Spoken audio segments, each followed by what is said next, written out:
Why is Victoria's Secret rebrand just not working? Victoria's Secret's rebranding efforts are completely failing, as I predicted many moons ago. Victoria's Secret rebrand, new campaign, new show type of deal. I think it has completely flopped and missed the mark, and here's why I think that is. It looks like the Victoria's Secret rebranded fashion show is a major flop. So the rise of Victoria's Secret has relied solely on the models. They were beautiful, tall, slim, young, gorgeous, and of course, white for the most part. These ladies were literally pushed as the beauty standard for millions of young women out there and young girls out there too. These models were highly successful, they were everywhere, they were a whole spectacle. The show was a whole spectacle, and I think that's why we loved it. We loved seeing all these beautiful models, but it wasn't up until the mid-2010s when things started to change. Victoria's Secret, it was losing that spark. It was losing what originally made it so profitable and so successful in the first place. For decades, it defined what sexy meant, but now it was not starting to do that. The brand faced so much backlash that in 2018 they canceled their annual Victoria's Secret fashion show, which was a huge deal because millions would always tune in, and that made the company millions of dollars. Since then, Victoria's Secret has tried to rebrand and to be more inclusive like other brands, but they're still falling flat. Why is that? It seems like diversity just simply does not work on Victoria's Secret. So let's explore. Hey everyone, I'm NK and welcome back to another episode of Spatula Chats with NK. Over here we talk about beauty culture and the lives of modern women, so if you are into that, make sure you subscribe.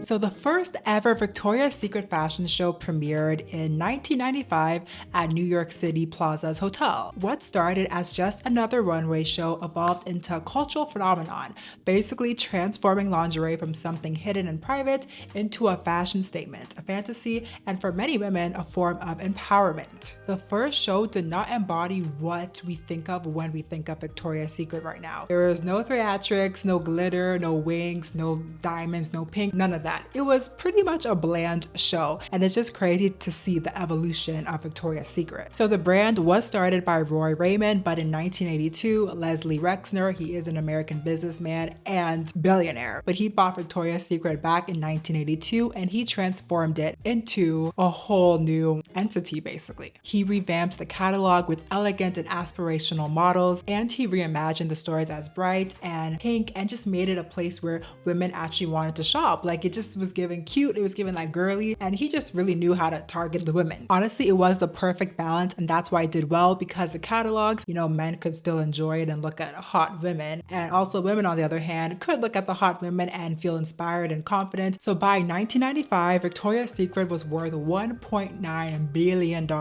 with about 670 stores nationwide. The brand had essentially made lingerie mainstream, and this was so unheard of at the time because lingerie was just meant to be clothes you wear underneath your clothes. Like, they weren't clothes, they weren't meant to be mainstream, but Leslie was able to scale the business to get to where it is right now. And it was in that same year, 1995, where Victoria's Secret had its first fashion show. But the whole Angel era didn't start until 1997 when Victoria's Secret launched its Angel collection.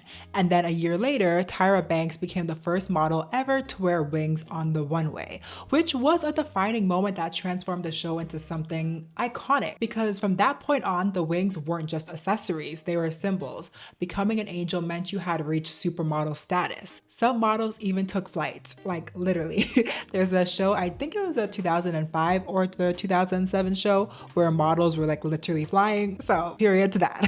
So what initially was meant to be a one-off thing ended up becoming the most iconic part of Victoria's Secret. And then if we fast forward to the early 2000s, Victoria's Secret at this point was pretty much untouchable. The brand had turned lingerie into a full-blown luxury fantasy, and nothing embodied that more than Gisele Bündchen's fantasy bra. She wore like a fantasy bra and a fantasy panties, and that was about $15 million because it was encrusted in crystals. Yeah, it was expensive. So Victoria's Secret was just about glitter, fashion, pink, wings, everything. It was just embodying beautiful, happy, just beautiful ladies basically. And all the ladies definitely had a similar look. They had to be extremely slim, for the most part white. Obviously not all the models were white, but the most popular ones during this era were pretty much white or light skin. And by the mid 2010s, the Victoria's Secret fashion show was still glimmering, but the cracks were starting to show, so don't get it twisted. With the rise of social media came a new generation of supermodels. We had Gigi Hadid and Kendall Jenner, who made their runway debuts in 2015, and then the following year in 2016, Bella Hadid made her runway debut. Fans were literally obsessed, and I also was a fan, so I was definitely obsessed,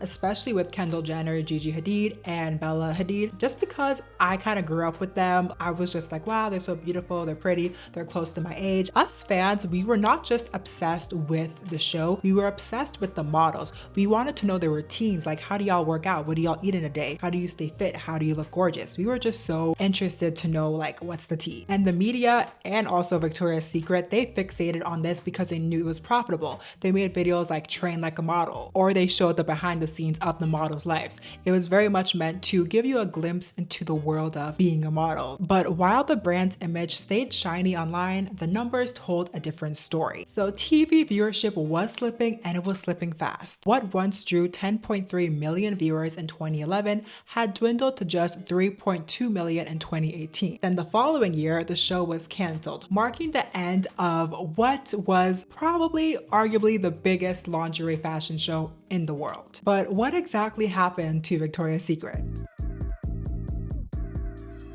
By the mid-2010s, Victoria's Secret was still selling us a fantasy, but unfortunately, the culture had moved on. What used to feel glamorous and untouchable started feeling a bit outdated and just tone deaf, to be honest. In 2017, the show's ratings dropped by nearly 30% among their target audience, which was 18 to 49-year-olds. People simply were not buying the dream anymore. Because while women were starting to have open and honest conversations about mental health, beauty standards, body image issues, and how the beauty ideals had shaped them, Victoria's Secret was still selling the same fantasy, and a fantasy that was very much toxic, very unhealthy, and just very exclusionary as well. Representation of Victoria's Secret was kept to a minimum, and we all accepted that until we didn't have to. Victoria's Secret refused to show us a diverse range of body sizes, skin tones, and backgrounds. So other brands did it, most notably Rihanna's Savage X Fenty. Her brand has done really well, and her fashion shows have been received well because she tackled diversity head on.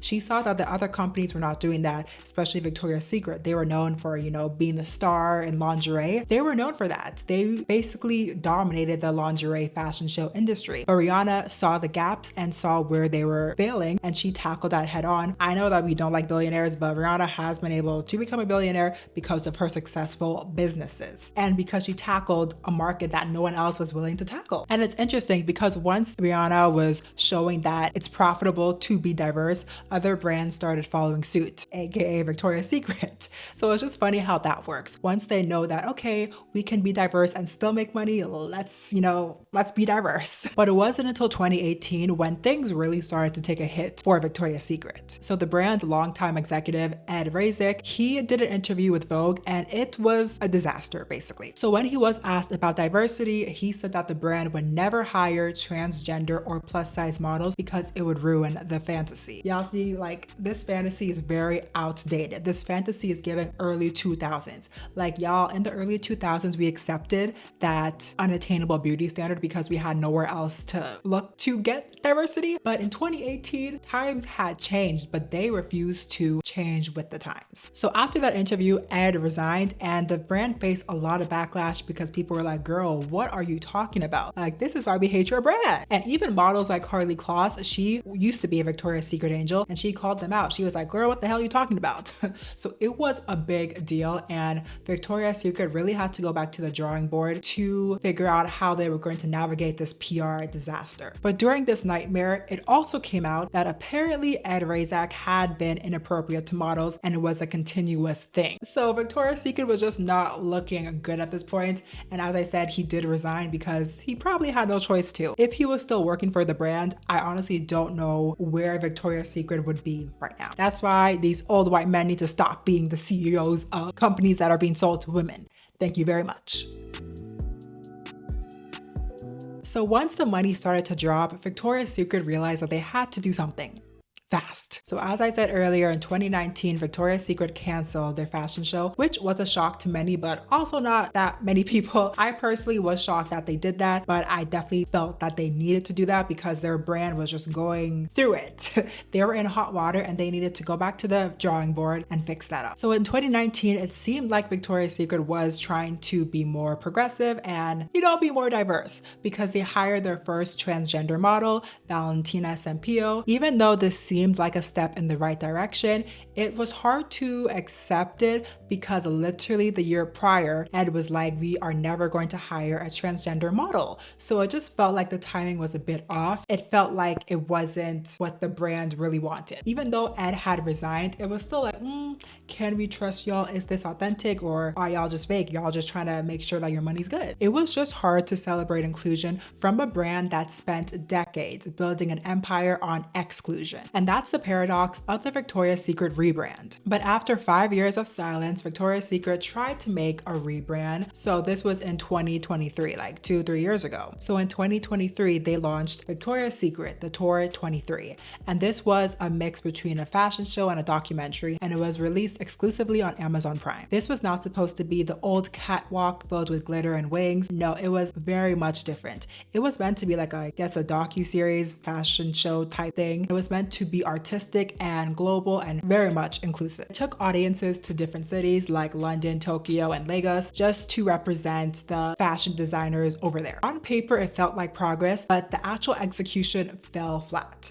I watched it and it was boring. I'll be so honest. It was weird. Like I was not sure what they were trying to do. Were they trying to be a fashion show, a documentary? Like hello? It just felt so off. It did not even feel like it was from Victoria's Secret because it was such a huge rebrand. It wasn't even like a little, it was huge. So I'm like, what am I watching? And personally, it felt like they were trying way too hard to be inclusive. It was just like, no, this was not the way to go. So after their 2023 docu-series, we're just gonna call it that, was poorly received, they went back to the drawing board again and came back in 2024 with their original fashion show. But this time they made it a mission to be more inclusive. So on October 15th, 2024, Victoria's Secret made its return in New York City. And the hype alone helped it pull in major numbers, making it one of the most watched live stream events of the year. And I watched the show. I thought it was cute. It was nice. It was good to see more diversity. And also we saw the original models too. So it was a good mix in my opinion. I would have to rewatch it to remember exactly like everything. But recently, like literally what is today, October 23rd. So about a week ago, we had the Victoria's Secret Fashion Show 2025. This seems like it was similar to the previous show. It was diverse, it had the models, it had the original wings, basically all that. And I did not watch the show yet just because I was busy. I did not have time simply. But from what I've seen on the internet, it seems like people did like it and it was diverse. However, there seems to be a group of people who also do not like it. And I also saw this discourse happening last year too in 2024. And it was basically that people want Victoria's Secret to be unattainable. They want them to sell this fantasy. And it is just so strange because the brand was getting so much backlash for not being inclusive.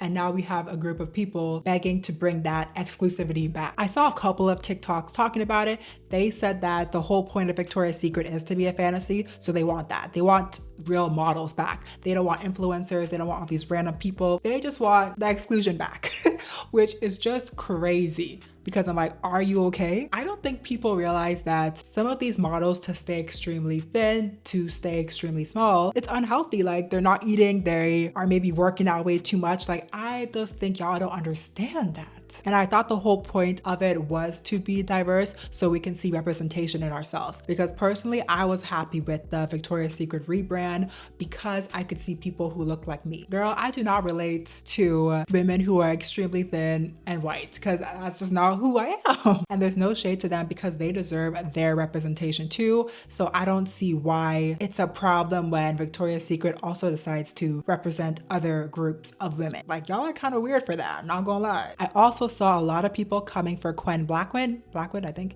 and Angel Reese because they are not models and they're walking. And I guess they are considered curvier compared to the original models or whatever. Anyways, child, it was just interesting that people were mostly targeting them. Like y'all think y'all slick? I can understand the frustration when people who are not models are walking a runway show, because I know modeling, it's a job. It's a serious career and people work really hard to be good models, to get opportunities. I understand that, but you have to realize this is business. These brands are going to hire women who are going to get them more publicity and more money. Angel Reese, she is popular. Also Quen, she's literally an influencer. She is popular. So I feel like instead of being mad about it, you should play the game as well. Try to give yourself some advantage as well. You know, post on Instagram, post on YouTube. I know everyone does not want to be an influencer, but sometimes you kind of have to play the game just to get the opportunities in the first place. We got to play the game because these brands, at the end of the day, they want to make money. So they are going to hire people who are going to make them money. It was also weird because people on TikTok, they were saying that the show was not classy, it was not cute, like Victoria's Secret, this is not it. I'm just like, the whole show is lingerie, like everyone is wearing lingerie. Why is it all of a sudden now it's not classy? Is it because they are including different types of women out there? Now it's not considered classy? Like, hello? Like, the outfits are literally the same. It's bra and underwears, it's panties, it's lingerie. Like, what do you mean classy? So that was really weird. And I feel like it's stemming from a place of, I don't know.